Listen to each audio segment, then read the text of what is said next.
بسم اللہ الرحمن الرحیم۔ السلام علیکم ناظرین، واقعات کی رفتار تیز ہونے کے دن آ گئے ہیں اور آنے والے دنوں میں یا ہفتوں میں کچھ فیصلے جن کے بارے میں شاید پی ٹی آئی کو یا کچھ اور حلقوں کو خوش فہمی ہو کہ ماضی کی طرح تاخیر کا شکار ہوں گے، تو وہ تاخیر کا شکار نہیں ہوں گے، بلکہ اب فیصلے تقریباً کہیے یا تقریباً کا لفظ استعمال نہ کیجیے، اٹل ہو چکے ہیں اور آنے والے ہفتوں میں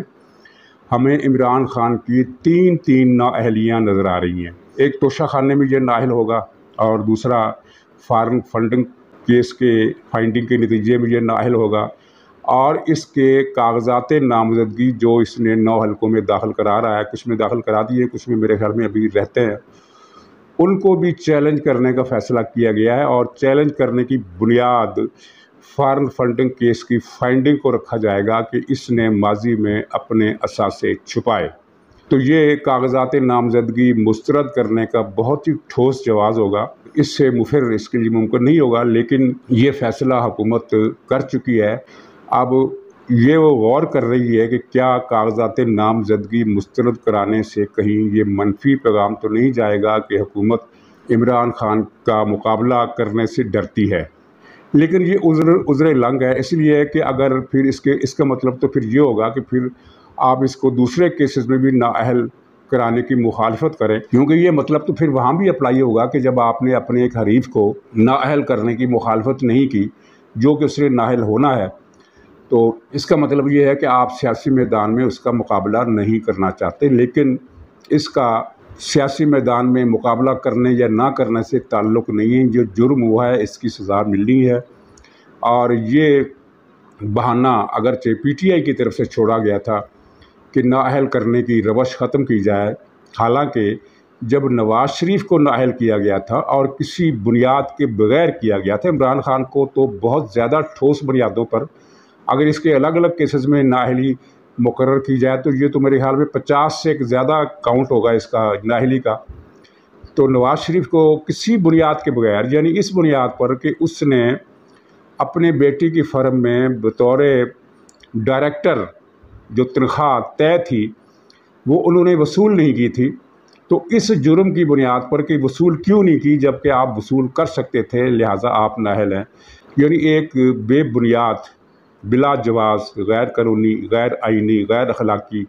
ہر لحاظ سے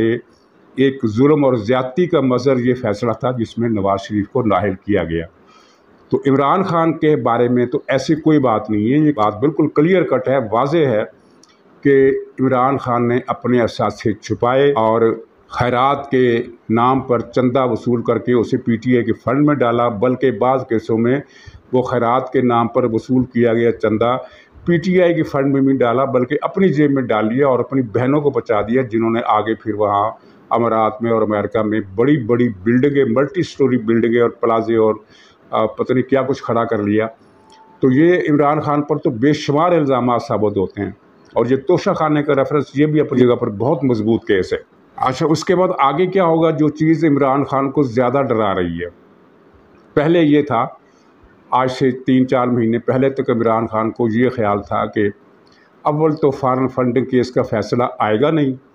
اور اگر آئے گا تو آگے 3 رکنی بینچ بیٹھا ہوا ہے جو مجھے پہلی سماعت میں کلیئر کر دے گا اور یہ الیکشن کمیشن کا فیصلہ اڑا کر رکھ دے گا، جیسا کہ شیخ رشید نے کہا بھی۔ شیخ رشید کا بیان اخبارات میں چھپا ہے، ٹی وی پر چلا ہے کہ فارن فنڈنگ کیس کا جو فیصلہ ہے یہ جب سپریم کورٹ میں پہنچے گا تو پہلی ہی پیشی میں اسے اڑا کر رکھ دیا جائے گا۔ لیکن اب وہ امید بھی ماند پڑ رہی ہے، کیونکہ جیوش لابی کے کچھ صحافیوں کو میں نے یہ ان کے بلاگ سنے اور ان کے تبصرے، وہ یہ کہہ رہے تھے کہ سپریم کورٹ کی جو حالت ہے وہ عمران خان کے لیے مایوس کن ہے، کیونکہ ایک جج صاحب سجاد علی شاہ صاحب ریٹائر ہو گئے ہیں، تو کمپوزیشن جو ہے یہ بڑی، اس کا توازن بدل گیا ہے۔ اب ایسی بات اگر ہم کریں گے تو وہ ظاہر ہے کہ وہ عدالت کی توہین کے مترادف سمجھی جا سکتی ہے، اس لیے ہم اس بات کو آگے نہیں بڑھاتے۔ لیکن انہی کی بات کہ یہ جو سپریم کورٹ کی کمپوزیشن ہے یہ اس طرح کی ہو گئی ہے، اور پتہ نہیں 6 اور 9 کا، اور پتہ نہیں اس طرح کی باتیں جو کر رہے ہیں۔ اور ویسے بھی جوڈیشل کمیشن میں پسندیدہ اور خلاف میرٹ کے خلاف ججوں کی تقرری کے مسئلے پر چیف جسٹس عمر عطا بندیال صاحب کو جس مزاحمت اور خفت اور ناکامی کا سامنا کرنا پڑا ہے وہ اعصاب شل کرنے کے لیے کافی ہے۔ پہلے تو یہ ہوا کہ وہ من پسند ججوں کی میرٹ کے خلاف تقرری کرنے میں ناکام ہو گئے۔ اس کو انہوں نے پھر ایشو بنانے کی کوشش کی، یہ کہہ کر کہ نہیں یہ فیصلہ نہیں ہوا بلکہ مسئلہ ملتوی ہوا ہے، پینڈنگ ہوا ہے۔ تو اس کی تردید پہلے ایک جج نے کی، پھر دوسرے جج نے کی، پھر تیسرے جج نے کی، پھر چوتھے جج نے بھی خط لکھ دیا، جس کے بعد یعنی ان کے جو حوصلے تھے وہ جواب دے گئے۔ اس ظاہر اتنی زیادہ پریشانی کے بعد اچھا اب جو کمپوزیشن ہے، اب وہ اگر وہ دوبارہ اول تو جو مسترد شدہ جج ہیں جو نام ہے وہ دوبارہ پیش نہیں ہو سکتے، لیکن اب جو صورتحال ہے اگر وہ پیش کر بھی دیں تو ان کی جو ناکامی کے چانسز ہیں وہ پہلے سے زیادہ بڑھ گئے ہیں۔ یعنی پہلے 4 اور 5 کا مسئلہ تھا تو اب 3 اور 6 کا مسئلہ ہو گیا۔ یہ انہی جیوش لابی کے صحافیوں کے مطابق انڈو جیوش لابی، یعنی وہ جسٹس منصور علی شاہ بھی از خود وہ جوڈیشل کمیشن کے رکن بن گئے ہیں ریٹائرمنٹ کے بعد، سجاد علی شاہ کی ریٹائرمنٹ کے بعد۔ تو وہ تو مسئلہ اب خارج از بحث ہو گیا، ایجنڈے سے نکل گیا، وہ مسئلہ تو اٹھایا ہی نہیں جا سکتا۔ اب جو بھی ہوگا ظاہر ہے ان کے لیے، اور یہ پاکستان کی تاریخ میں ایک نیا واقعہ رقم ہو رہا ہے کہ ان ججوں کی تعداد بڑھ رہی ہے جو ہر صورت میں آئین اور قانون کے مطابق فیصلہ کرنے کے حامی ہیں، نہ کہ ذاتی پسند ناپسند یا اور سیاسی وابستگیوں کی بنیاد پر۔ اب آپ دیکھیے جسٹس قاضی فائز عیسیٰ، ان کے بارے میں سب کو پتہ ہے کہ اگر مسلم لیگ والے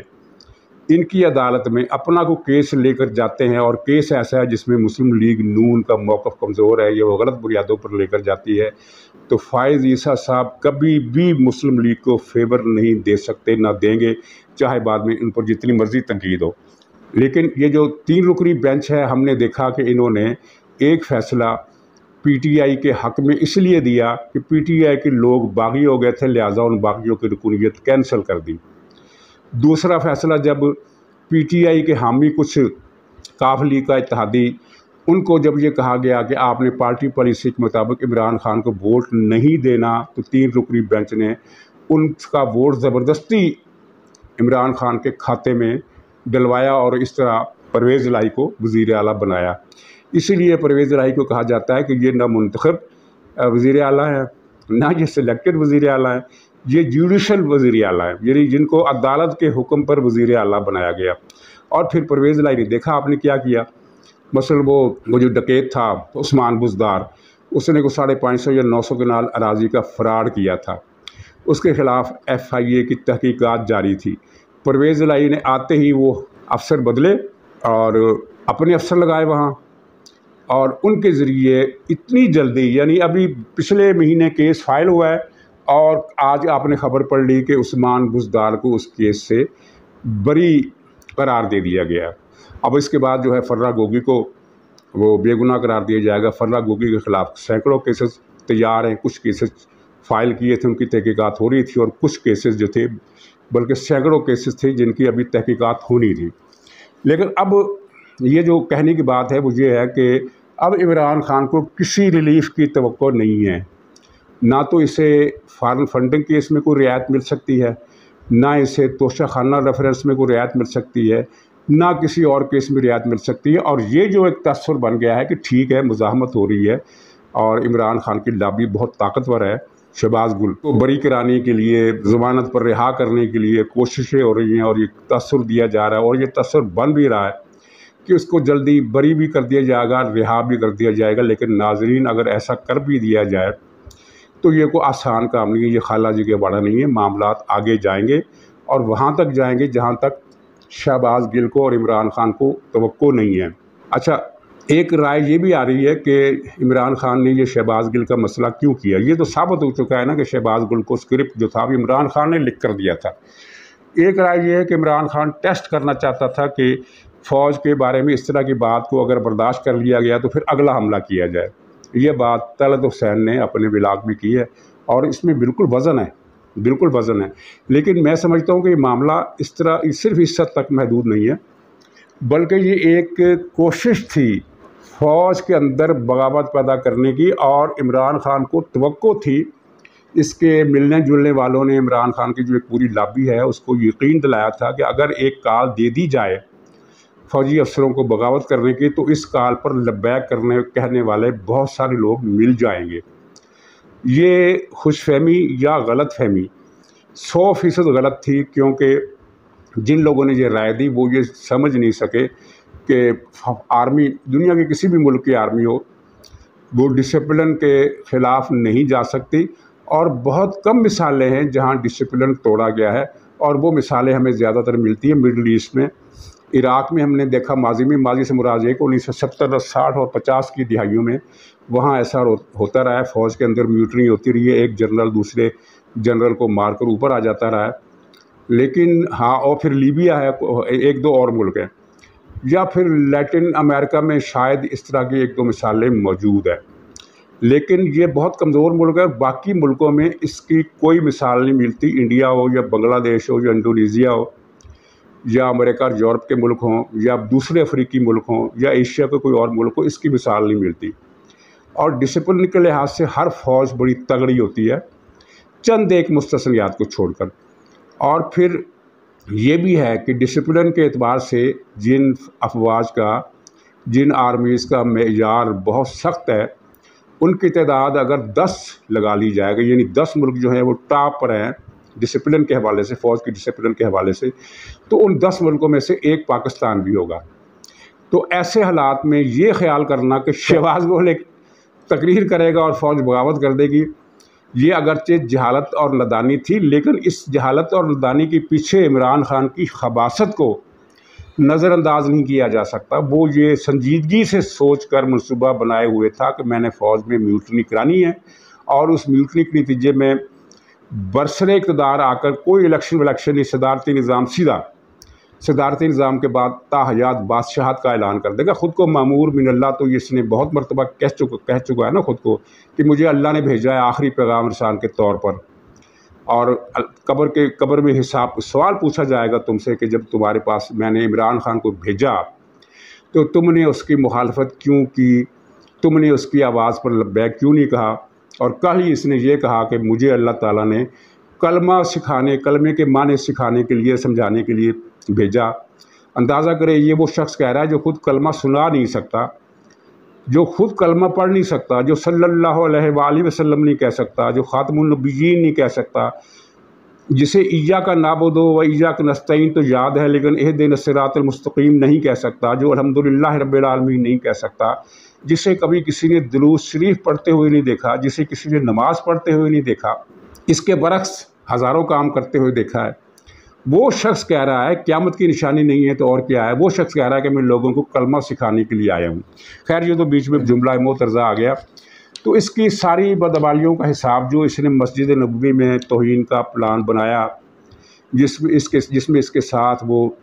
شیخ رشید بھی تھا، شہباز گل بھی تھا، اور ایک نئی اطلاع کے مطابق اس منصوبے کی پلاننگ میں وہ تلمبے کا راسپوٹین مولوی بھی شامل تھا، وہ بھی شامل تھا۔ اندازہ کریں یہ دین کا سوداگر، تاجر، کس حد تک کیا کہا جائے کہ ان لوگوں نے دراصل اسلام کی آڑ میں اسلام دشمنی، اسلام کی جڑیں کاٹنے کا ایک کلٹ ہے جو یعنی اکٹھا ہو گیا اس موقع پر۔ اور کلٹ سے مجھے یاد آیا کہ یہ جو آج کل عمران خان بہت امریکہ کے منت ترلے کر رہا ہے،